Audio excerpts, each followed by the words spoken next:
Assalamualaikum warahmatullahi wabarakatuh. Perkenalkan, nama saya Ulfa Hartiwi, SPDI, guru di SMK Negeri 1 Tanjung Morawa sebagai calon guru penggerak Angkatan 10 Kabupaten Deli Serdang. Berikut aksi nyata modul 1.4 Budaya Positif. Latar belakang, murid tidak suka peraturan karena selama ini jika mereka melakukan pelanggaran, maka akan mendapatkan hukuman dan cenderung akan mempermalukan dirinya. Tujuan aksi nyata yang pertama menciptakan murid yang merdeka dan disiplin diri yang kuat. Yang kedua, menumbuhkan budaya positif di sekolah dengan meyakini nilai-nilai kebijakan universal. Tolak ukur yang pertama terbentuknya keyakinan kelas melalui kegiatan kesepakatan kelas yang dilakukan wali kelas dengan siswa. Kemudian yang kedua, siswa mampu menerapkan dan menjalankan keyakinan kelas yang telah dibuat. Lini masa tindakan, langkah-langkah tindakan yang akan dilakukan.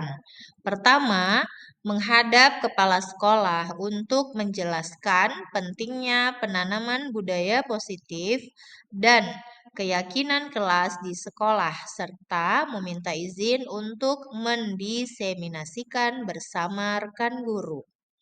Yang kedua, mengumpulkan rekan guru untuk melakukan diseminasi pemahaman materi budaya positif, yaitu keyakinan kelas dan segitiga restitusi. Yang ketiga, berkoordinasi dan berkolaborasi dengan wali kelas untuk membuat keyakinan kelas di kelas masing-masing. Keempat, memantau, merefleksi, dan mengevaluasi keyakinan kelas yang telah dibuat. Adapun dukungan yang dibutuhkan yaitu dukungan dari kepala sekolah, rekan guru, serta murid agar tindakan yang telah disusun dapat dilakukan secara lancar. Kedua, sarana dan prasarana untuk menumbuhkan budaya positif di sekolah. Kemudian orang tua dalam melakukan budaya positif di rumah.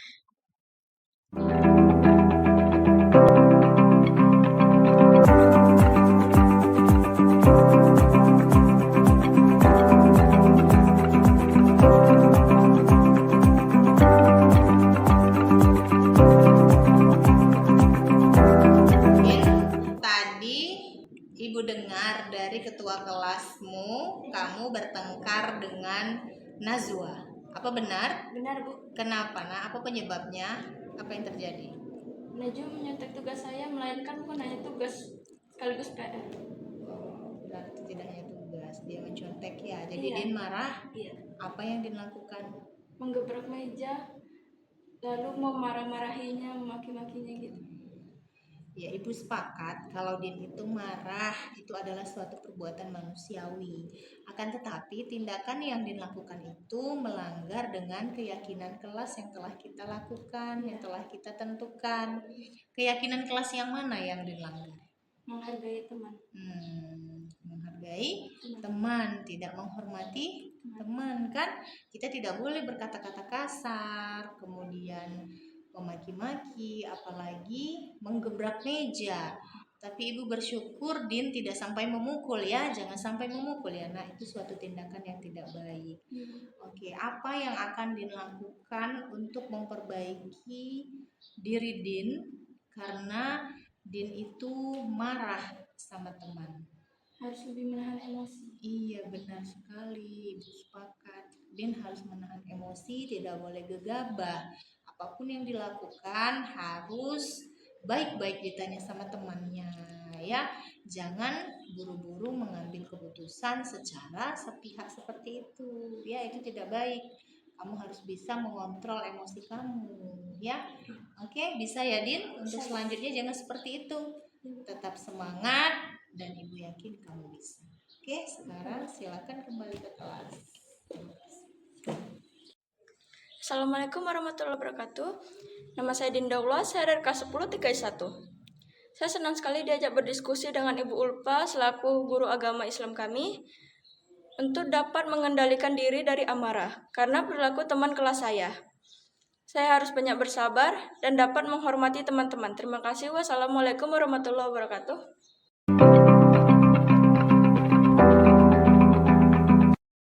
Nah, Mutia, kenapa kamu jarang hadir di mata pelajaran Ibu? Karena saya sering tidak hadir karena bantuin orang tua saya. Bantu orang tua.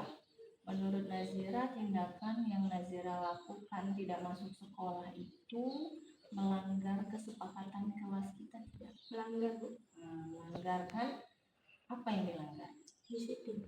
Iya. Karena kita sudah membuat keyakinan kelas bahwasanya setiap mata pelajaran Ibu semua siswa wajib hadir, ya kan? Memang kalau kita kaitkan dengan orang tua itu sangat berat. Ibu juga kalau di posisi seperti itu ya berat memang, cuma ini demi masa depan kamu, Nak. Ya, kenapa? Karena kalau kamu tidak sekolah, bagaimana pendidikan kamu, masa depan kamu?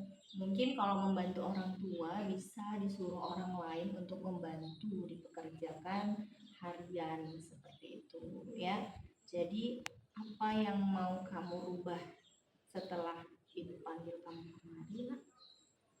Saya akan berbicara dengan orang tua saya seperti yang Ibu bilang tadi untuk mempekerjakan orang. Mungkin saya bisa datang sekolah seperti biasa. Iya, kemudian harus tetap disiplin ya. Pasti kamu bisa dan tetap semangat untuk menuntut ilmu ya. Jangan diulangi lagi, oke? Oke, terima kasih. Oke, kembali ke kelas ya. Assalamualaikum warahmatullahi wabarakatuh. Perkenalkan, nama saya Nazira Mutia Zahra dari kelas 10 RPL. Terima kasih kepada Bu Ulfa karena sudah mengajak saya diskusi untuk hari ini. Perasaan saya setelah diajak berdiskusi, saya lebih bisa mengendalikan diri saya untuk selalu berdisiplin dan selalu hadir datang ke sekolah. Terima kasih. Wassalamualaikum warahmatullahi wabarakatuh. Assalamualaikum warahmatullahi wabarakatuh. Ya, Bapak Ibu, selamat hadir di acara diseminasi untuk pembahasan dari budaya positif dari rekan sejawat kita, yaitu Ibu Ulfa Hardiwi sebagai calon guru penggerak ke-10. Nah, sebelumnya acara ini dihadirkan untuk Bapak-Bapak Ibu semua mengetahui tentang budaya positif.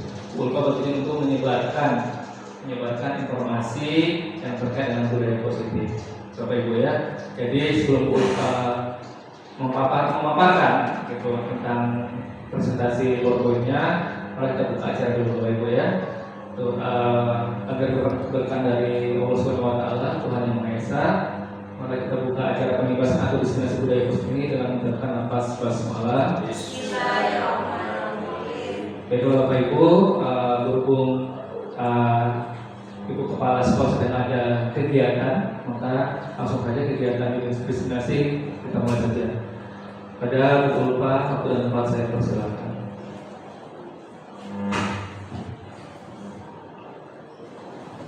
Bismillahirrahmanirrahim. Assalamualaikum warahmatullahi wabarakatuh. Oke, baik. Sebelumnya saya mengucapkan terima kasih kepada rekan-rekan sejawat semua. Dalam hal ini saya mengadakan diseminasi dalam penyebaran pemahaman tentang budaya positif. Baik, langsung saja kita lihat bersama. Next.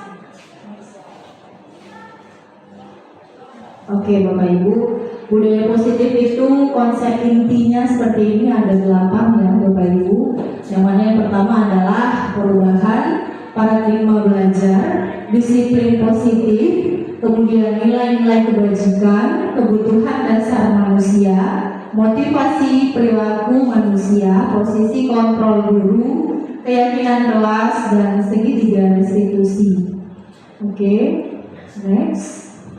Oke, ini dia pembelajaran paradigma baru, merupakan pembelajaran yang dirancang berdasarkan prinsip pembelajaran berdiferensiasi. Mungkin kita sudah tidak asing lagi ya Bapak Ibu dengan berdiferensiasi, apalagi kita sudah menggunakan kurikulum merdeka terkait dengan profil pelajar Pancasila, sehingga para murid belajar sesuai dengan kebutuhannya.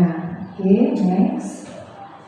Oke, ini ada disiplin positif. Disiplin positif itu kita lihat pengertiannya dalam budaya kita. Makna kata disiplin dimaknai menjadi sesuatu yang dilakukan seseorang pada orang lain untuk mendapatkan kepatuhan. Kita cenderung menghubungkan kata disiplin ini dengan ketidaknyamanan. Kemudian sebagai pendidik, tujuan kita adalah menciptakan anak-anak yang memiliki disiplin diri sehingga mereka bisa berperilaku dengan mengacu kepada nilai-nilai kebajikan universal dan memiliki motivasi intrinsik bukan ekstrinsik. Nanti akan kita bahas apa itu dia intrinsik dan ekstrinsik ada. Kemudian jadi disiplin positif ini merupakan salah satu cara penerapan disiplin yang bertujuan untuk menumbuhkan kesadaran serta memberdayakan anak untuk melakukan sesuatu tanpa sogokan, ancaman maupun hukuman. Jadi seperti itu dia. Oke, kita masuk kepada kebutuhan dasar manusia. Kebutuhan dasar manusia itu ada 5. Yang pertama adalah bertahan hidup. Kemudian yang kedua kasih sayang dan rasa cinta. Kemudian yang ketiga penguasaan, yang keempat kebebasan, dan yang kelima adalah kesenangan. Jadi dasar kebutuhan manusia itu ada 5. Ini dia, next. Oke, motivasi perilaku manusianya yaitu lihat di sini adalah motivasi yang merupakan dorongan yang timbul pada diri seseorang secara sadar atau tidak sadar untuk melakukan suatu tindakan dengan tujuan tertentu. Dia ada 3 ya Bapak Ibu motivasi perilaku itu: menghindari ketidaknyamanan hukuman. Ini terkait dengan murid melakukan disiplin diri karena ia takut dihukum. Ini merupakan motivasi ekstrinsik, itu tadi yang saya bahas di awal. Jadi inilah dia contohnya. Murid melakukan disiplin diri karena ia takut dihukum, kemudian mendapatkan imbalan atau penghargaan dari orang lain. Murid melakukan disiplin diri karena ia ingin mendapatkan imbalan. Ini sama dengan seperti sogokan ya. Kalau nggak ada sogokannya dia nggak mau. Kita mau meminimalisir atau menghindari itu. Kemudian ini merupakan motivasi ekstrinsik juga. Kemudian yang ketiga, menghargai nilai-nilai kebajikan diri sendiri. Murid melakukan disiplin diri karena sadar akan nilai kebajikan dirinya. Ini merupakan motivasi intrinsik. Berarti dia yang timbul dari dalam. Ya, ini itu di dalam, berarti timbul dari dalam diri peserta didik itu. Next. Nah ini dia konsep disiplin dengan identitas gagal, ada hukuman dan penghargaan. Sebelumnya kita sebagai guru banyak sekali hukuman yang kita berikan kepada peserta didik, kepada murid kita. Saya juga sebelum mengikuti CGP ini termasuk melakukan hal-hal itu, hukuman-hukuman itu. Ternyata dari budaya positif ini dan menerapkan nanti ada segitiga restitusi itu tidak diperbolehkan. Nanti akan saya tampilkan seperti apa contoh-contohnya, apa yang harus kita lihat, dan ibu bapak mau berperan yang seperti mana, penghukumkah, manajerkah, itu nanti akan saya tampilkan videonya. Oke, konsep disiplin dengan identitas gagal, hukuman itu yang menyakitkan, tidak nyaman, murid takut, memaksa, kemudian murid menyembunyikan kesalahan, murid menjadi rendah diri. Berarti dia di sini kita dia merasa tersakiti dengan hukuman yang kita berikan, kemudian dia merasa tidak nyaman, kemudian dia merasa tidak jujur dengan apa yang dia rasakan akibat hukuman yang kita berikan, meskipun itu kesalahan yang dia lakukan. Akan tetapi kita tidak boleh seperti itu.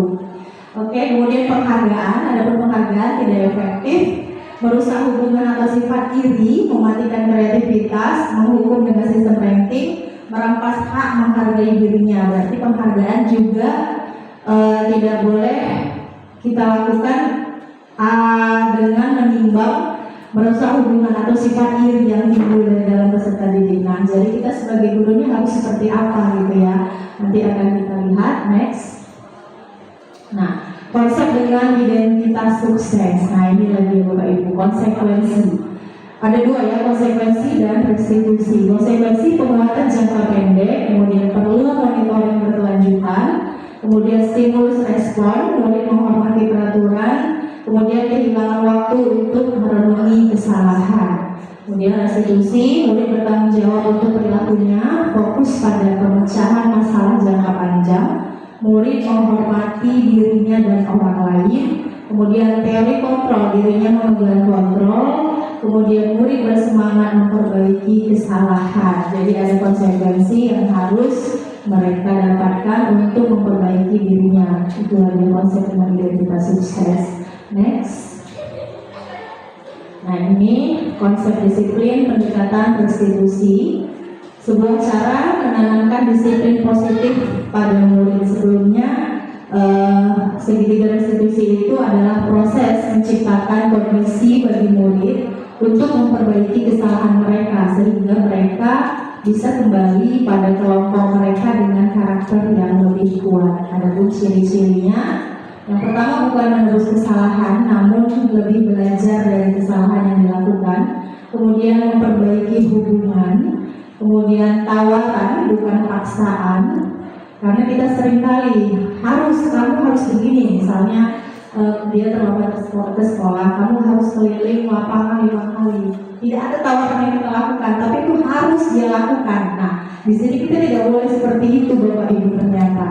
Memang berat ya, apalagi kita mengajar tingkat menengah atas atau menengah kejuruan.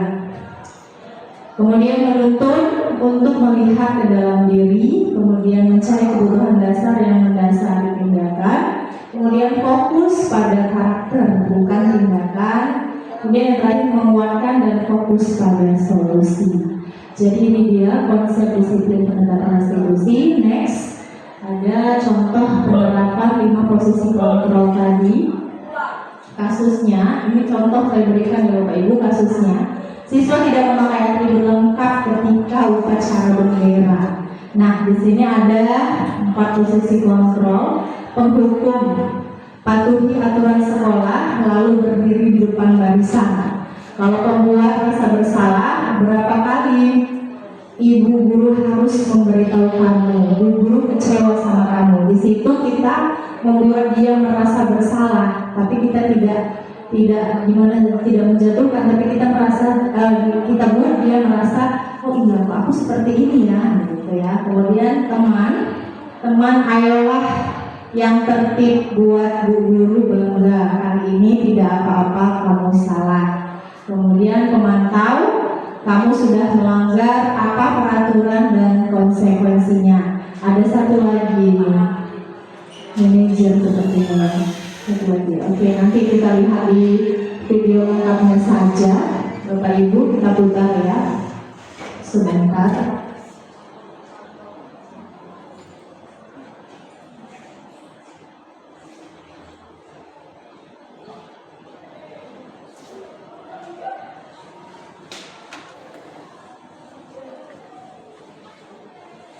Mantau atau monitor dari posisi manajer. Untuk lebih memahami kelima posisi tersebut, mari kita saksikan kasus Naren yang terlambat hadir 20 menit di sekolah dan melihat bagaimana kelima posisi kontrol dalam menghadapi masalah tersebut. Oke, ini posisi penghukum yang pertama.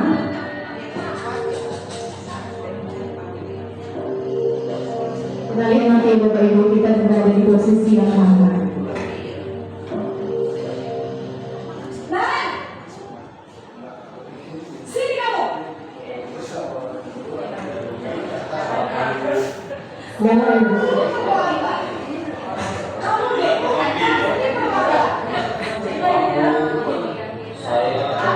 Ini posisi penghukum. Alasan kamu apa lagi? Kapan sih kamu tidak terlambat? Malas sekali ya kamu jadi anak. Saya Dasar pemalas. Gak mau kapok sekali. Sudah berapa kali terlambat?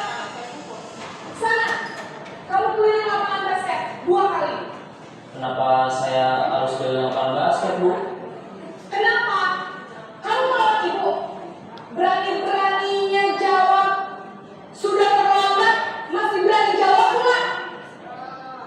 Sekarang, keliling lapangan basket 5 kali sekalian. Biar kapok. Cepat. Pergi sana ke lapangan basket. Posisi penghukum biasanya berbicara dengan nada tinggi, menghardik, menunjuk-nunjuk, menyakiti, dan menyindir. Hukuman bisa berupa fisik maupun psikis. Ibu dan bapak guru hebat. Dampak yang terjadi pada murid ketika guru berada pada posisi penghukum adalah murid cenderung akan memberontak, bahkan menyimpan dendam. Itu yang pengen Bapak Ibu. Ini masuk posisi kedua, membuat merasa bersalah.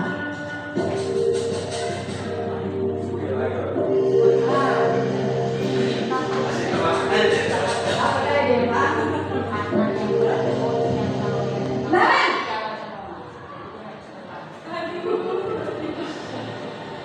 Selamat pagi, Bu. Naren. Kamu kenapa terlambat lagi, nak? Ya Tuhan, Naren. Kamu senang ya bikin ibu susah ya? Kalau kamu terlambat lagi, nanti ibu yang ditegur bapak kepala sekolah, nak. Disangka ibu tidak bisa membina kamu. Duh, gimana ini? Maaf, Bu. Duh, Gusti Naren. Kamu suka ya kalau ibu ditegur bapak kepala sekolah? Terus, sekarang ibu harus tulis apa yang di buku absen? Ini kamu sudah sering terlambat loh. Ibu harus apa coba? Maaf, Bu. Maaf sekali. Ya sudah, lain kali jangan bikin ibu susah lagi ya, nak ya. Ibu tidak akan kuat lagi kalau kamu begini terus. Bisa jantungan kalau ibu ditegur bapak kepala sekolah. Sana cepat ke kelas. Maaf ya, Bu. Maaf sekali. Nah, itu posisi kontrol kedua ya Bapak Ibu. Posisi pembuat rasa bersalah berbicara dengan nada tenang, cenderung nunduk. Namun kata-kata yang diutarakan membuat murid merasa menjadi orang yang gagal, memandang buruk dirinya sendiri, merasa tidak berharga, dan tidak sanggup membahagiakan orang lain. Ketika guru mengambil posisi pembuat rasa bersalah, murid akan menganggap dirinya yang bersalah dan ia akan menyimpan emosi negatif tersebut di dalam dirinya. Ya, ini posisi teman ini. Banyak ya kayak gini ya Bapak Ibu dari SMK.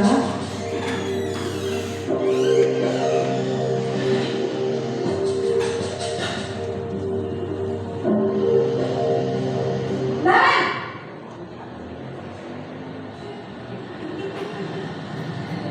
Selamat pagi, Bu. Wah, sudah jam berapa ini, nak? Lembut kali ya Bapak Ibu ya. Iya, sayang. Karena besi. Iya, Bu. Habis ibu saya lupa mengantarkan saya, Bu. Kamu malah menyalahkan ibu kamu. Kamu bukannya anak-anaknya paling kencang. Kok terlambat sih? Iya, Bu. Saya memang terlambat banget tadi. Jadi biarpun saya lari kencang, tetap gak kekejar, Bu. Ya sudah sana. Nanti lain kali larinya lebih kencang lagi ya. Biar gak terlambat lagi. Bikin senang ibu. Demi ibu. Bisa kan? Bisa lah, Bu. Ya sudah sana masuk kelas. Ibu beresin urusan absen kamu. Kamu ini ada tes saja. Posisi ketiga besi. Dalam posisi teman, guru berbicara dengan nada suara ramah, akrab, cenderung bersenda gurau untuk menjaga suasana tetap santai. Murid akan merasa senang, aman, dan akrab dengan guru. Identitas yang tercipta adalah identitas sukses atau berhasil. Namun, perlu diingat, karena ini masih dorongan eksternal, maka ada faktor ketergantungan dari murid kepada orang tertentu. Di sini, guru absennya, sehingga di lain waktu, murid bisa berperilaku baik, namun hanya kepada orang-orang tertentu saja. Ya, memang atau pemantau.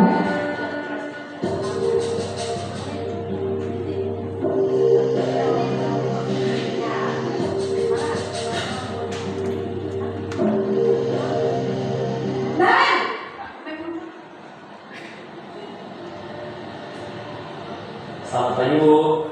Nah, Ren, apa peraturan sekolah kita tentang jam berapa kita harus masuk sekolah, Nak? Kita harus di sekolah jam 7, Bu. Iya, betul. Sekarang sudah jam 7.20. Naren sudah tahu konsekuensinya jika terlambat hadir. Paham, Bu. Saya harus tinggal kelas pas jam istirahat selama 20 menit. Iya, benar. Konsekuensinya demikian. Jadi nanti jam 9.30 pas istirahat, kamu harus tinggal di kelas, kerjakan tugas tambahan untuk ketertinggalan kamu, ya? Baik, Bu. Posisi pemantau mengandalkan penghitungan atau data untuk mengontrol murid. Guru mengarahkan murid berdasarkan peraturan dan konsekuensi. Seorang pemantau menunjukkan bahasa tubuh dan ekspresi wajah yang datar dan cenderung formal. Oke, yang terakhir posisi manajer.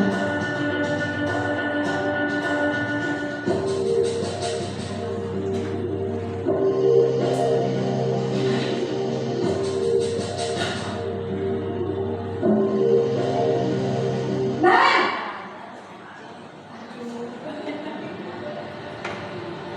Selamat pagi, Bu. Selamat pagi, Naren. Maaf, Bu. Saya terlambat.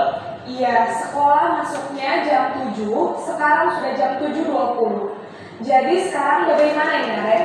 Maaf, Bu. Saya lupa setel alarm saya semalam. Baiklah, menurut kamu, keyakinan sekolah yang mana yang perlu kamu tingkatkan? Menghargai diri sendiri dan orang lain mungkin, ya, Bu. Setuju. Jadi, apakah Naren meyakini prinsip saling menghormati tersebut? Iya, Bu. Saya meyakininya. Apakah Naren bersedia memperbaiki masalah keterlambatan ini? Bersedia, Bu. Bagaimana kamu akan perbaiki masalah keterlambatan ini? Saya akan coba untuk tidak lupa menyetel alarm saya, Bu. Baik, kalau Naren lupa menyetel alarm di rumah, ada orang yang kira-kira bisa bantu mengingatkan tidak? Ada, Bu. Kakak saya, Kak Emma. Ada lagi selain Kak Emma? Selain Kak Emma, ada ibu saya. Baik, jadi yang mengingatkan Naren adalah Kak Emma dan ibu kamu, ya? Kira-kira akan mulai set alarm kapan nih, Naren? Setelah pulang sekolah, akan segera saya lakukan. Baik, jadi Naren akan setel alarm untuk bangun besok pagi dan akan diingatkan oleh kakak dan ibunda Naren, ya? Ada lagi yang mungkin perlu dilakukan, Naren? Agar tidak terlambat bangun lagi. Tidak ada, Bu. Baik, Naren. Terima kasih untuk kerjasama kamu. Sekarang kamu perlu kembali ke kelas untuk belajar. Baik, Bu. Terima kasih. Posisi manajer adalah posisi kontrol yang disarankan untuk membimbing murid memiliki sikap disiplin yang positif, yaitu murid yang mandiri, bertanggung jawab, dan dapat memecahkan masalah. Tujuan dari posisi ini adalah agar murid dapat berefleksi atas tindakannya. Guru akan dengan tulus memberikan pertanyaan-pertanyaan bermakna, sehingga membuat murid dapat belajar dari kesalahannya dan mencari sebuah solusi untuk menyelesaikannya. Ibu dan bapak guru hebat, setelah mengamati adegan kelima posisi kontrol tadi, kira-kira posisi mana yang paling ideal? Posisi mana yang dapat menunjang motivasi intrinsik murid? Ya.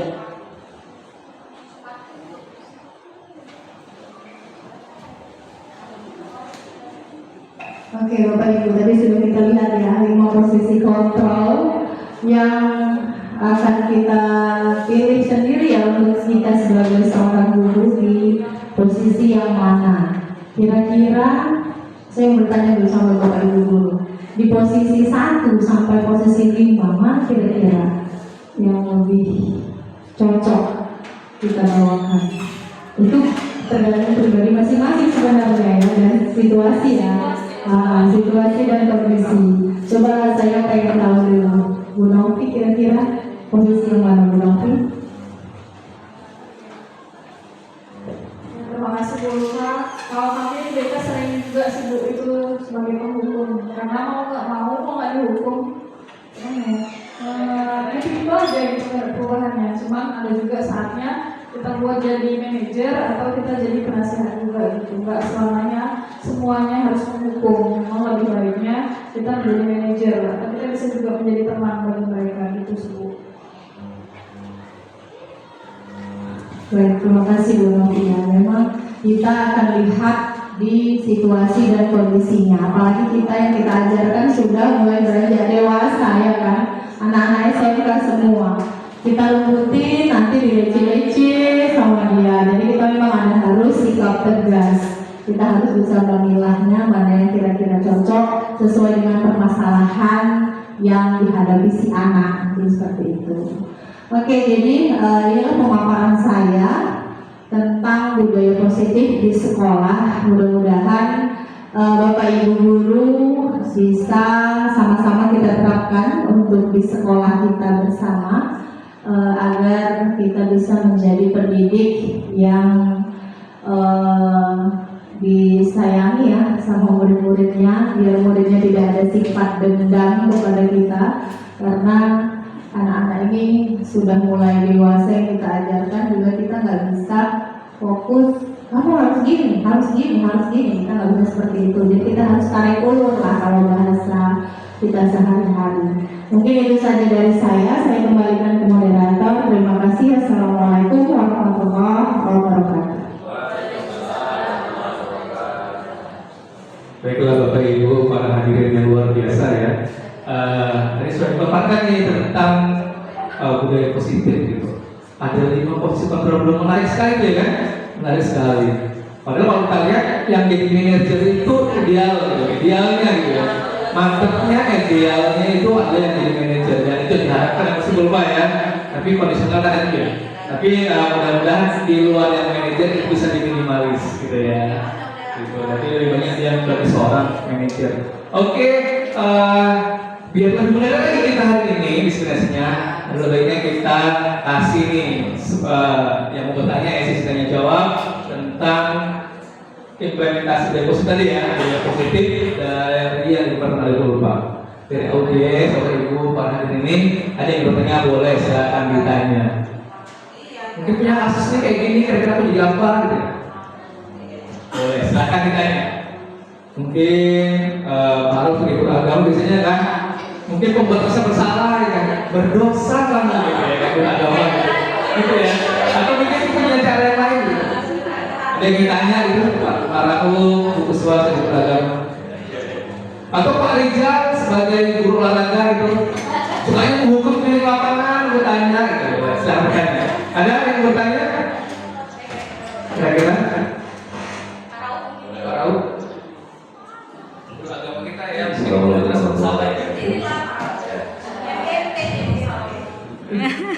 Baik, assalamualaikum warahmatullahi wabarakatuh. Terima kasih Pak Agus sebagai moderator, Ibu Ulma yang sudah menyampaikan banyak tentang budaya positif di sekolah.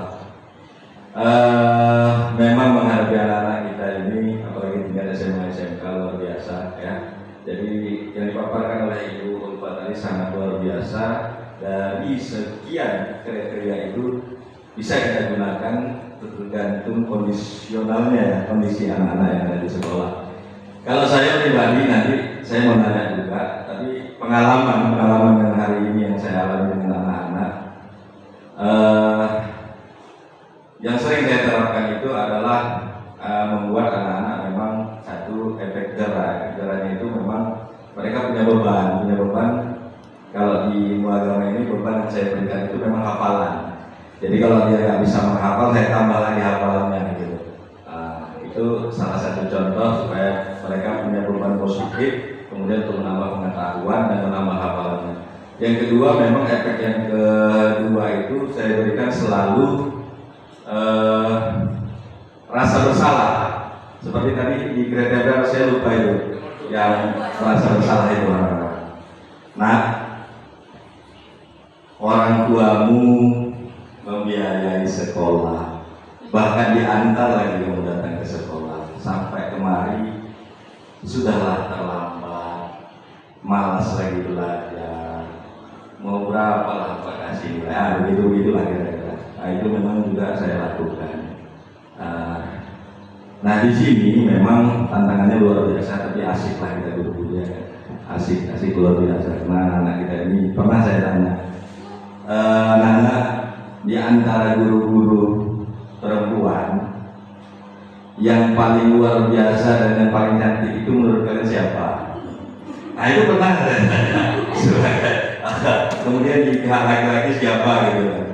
Nah, jadi memang ini juga motivasi buat kita, menyenangkan lah. Jadi ada dua nama kalau ibu-ibu itu yang disebut.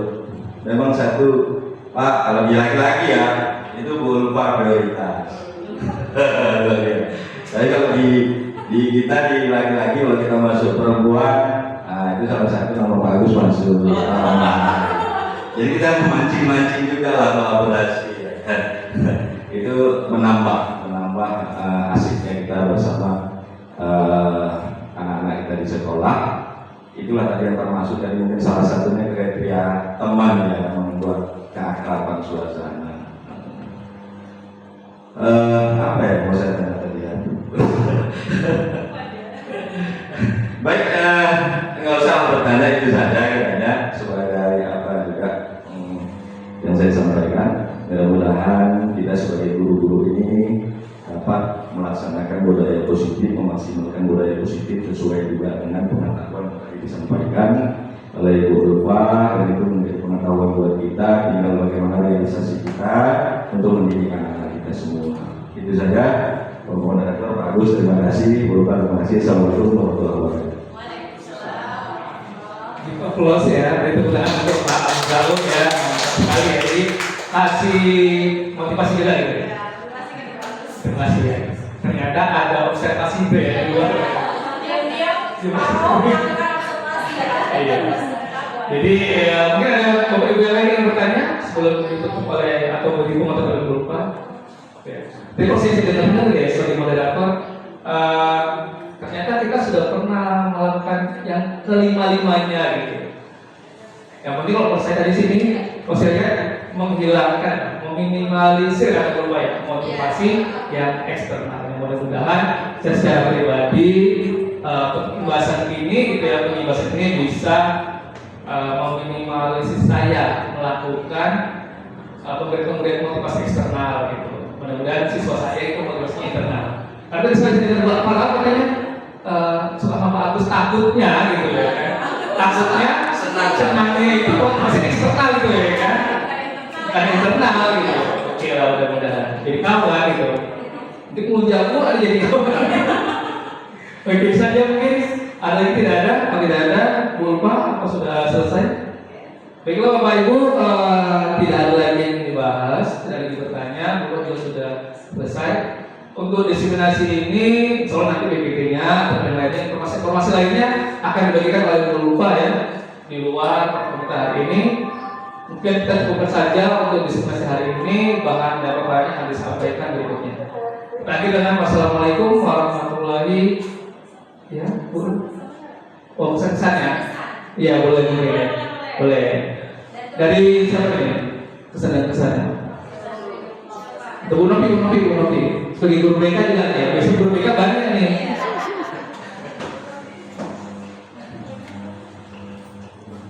Ya, terima kasih Pak Agus dan Bu Ulfa telah memberikan kesempatan untuk pesan dan kesannya.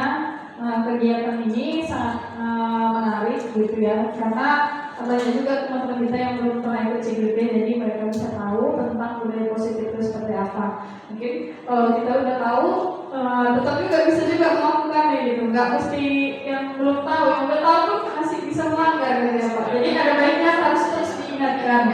Nah, jadi terima kasih banyak untuk Bu Ulfa yang telah memberikan motivasi kepada kami, memberikan materi tentang budaya positif ini.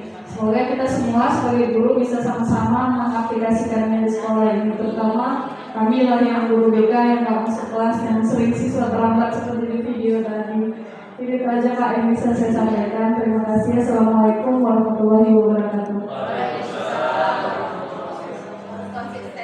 Iya benar sekali ya, kesan itu ya. Karena yang gitu aja ya, sering lupa, sering miss gitu. Karena kondisi itu berbeda dengan teori dengan teori. Tapi terima kasih Bu Ulfa, saya juga terima kasih dari sini gitu ya, sudah merefresh kembali kita sudah berdoa di guru.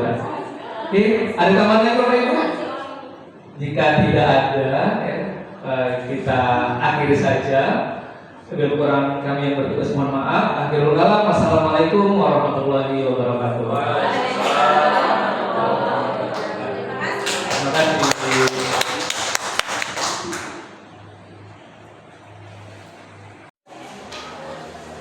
Assalamualaikum warahmatullahi wabarakatuh.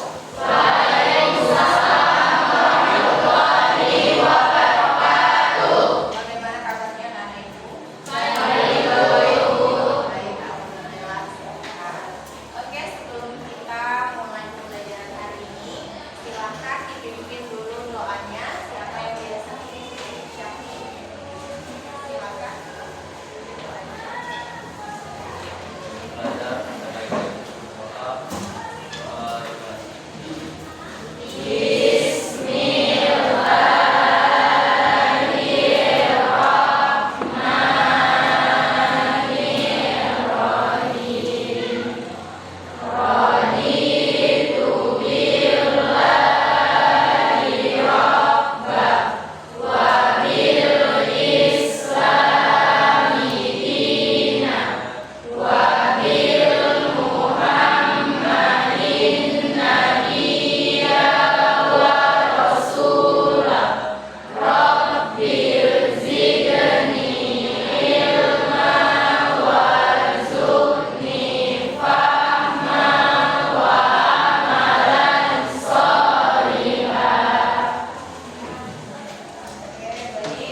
Terima kasih. Mudah-mudahan pembelajaran kita hari ini dapat berlangsung dengan baik hingga les berakhir nanti.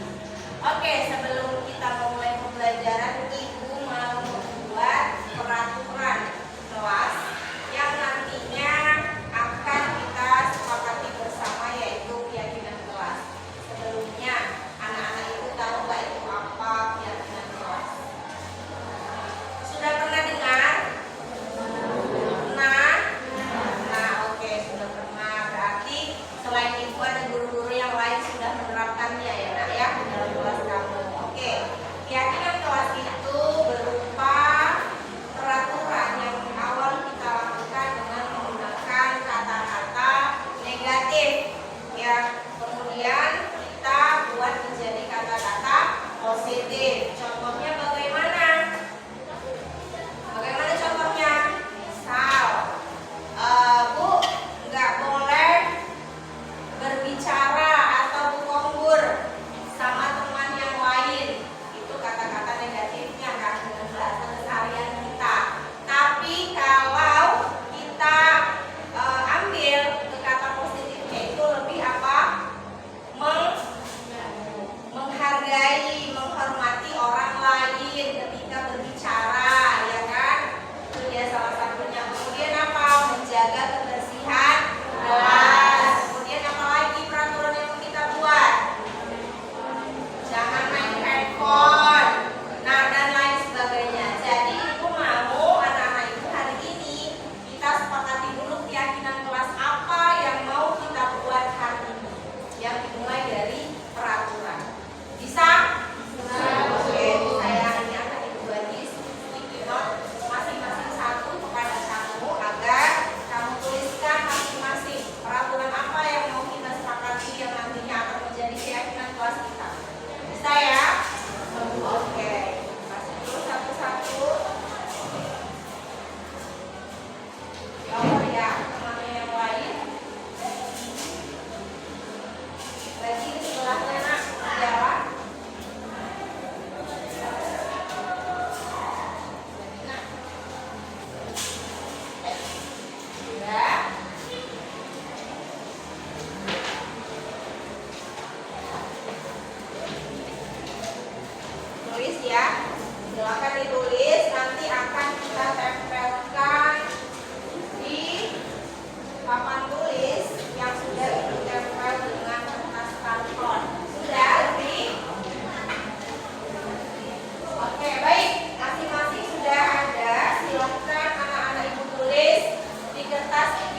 Kira-kira apa gitu. Ya, yang sudah boleh silakan nempel ke depan papan tulis.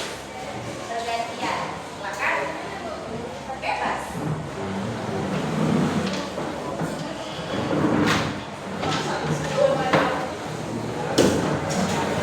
Ayo, silakan. Berebut ya. Berat.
tugas, Bu. Iya, disiplin dalam mengerjakan tugas, tepat waktu mengumpulkan tugas.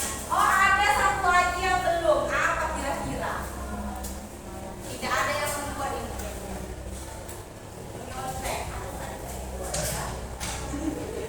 Tidak ada yang membuat. Berarti orang ini semua mau sepakat nyontek satu orang.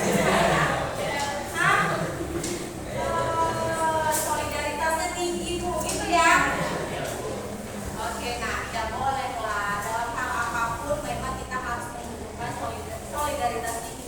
Akan tetapi nak, uji kemampuan kamu itu adalah ketika kamu sedang belajar di dalam kelas.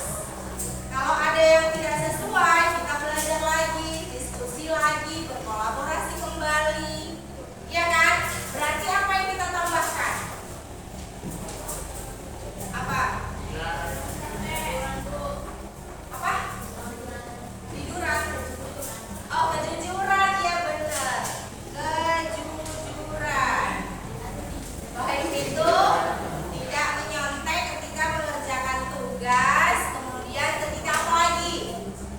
Ketika ujian, baik itu ulangan harian, asesmen tengah semester, asesmen akhir, dan lain sebagainya. Ya, karena apa? Nah, kejujuran itu sangat penting. Kita hidup di dunia dengan kejujuran yang sangat tinggi itu akan memperoleh hasil yang baik. Jika tidak ada kejujuran, kamu akan celaka dan jatuh dengan sendirinya. Nah, kalau kita kaitkan dengan mata pelajaran kita nanti ada materinya tentang kejujuran atau syaja'ah di dalam mata pelajaran pendidikan agama Islam. Oke, kemudian dari konsentrasi dalam mengikuti pelajaran, saling menerima pendapat orang lain. Kira-kira sepakat nggak kamu keyakinan kelas yang kita lakukan ini, yang akan kita lakukan ini, akan kita jalankan untuk kegiatan belajar kita pada hari ini?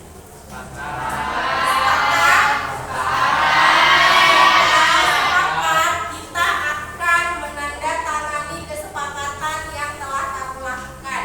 Ibu menyiapkan kertas selembar dengan penandatanganan kamu di sini sebagai bukti bahwasanya kamu sepakat. Jadi ketika ada yang melanggar ini, ya, ketika ada yang melanggar ini, ada konsekuensi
Abibi Wijaya dari kelas 10 RPL.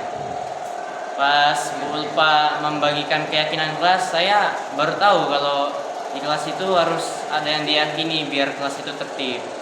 Sama saya merasa bakal ada yang diimprove atau apa ya namanya, diubah lah gitu ya, jadi lebih baik gitu dari keyakinan kelas ini. Nah itu aja saya. Assalamualaikum warahmatullahi wabarakatuh.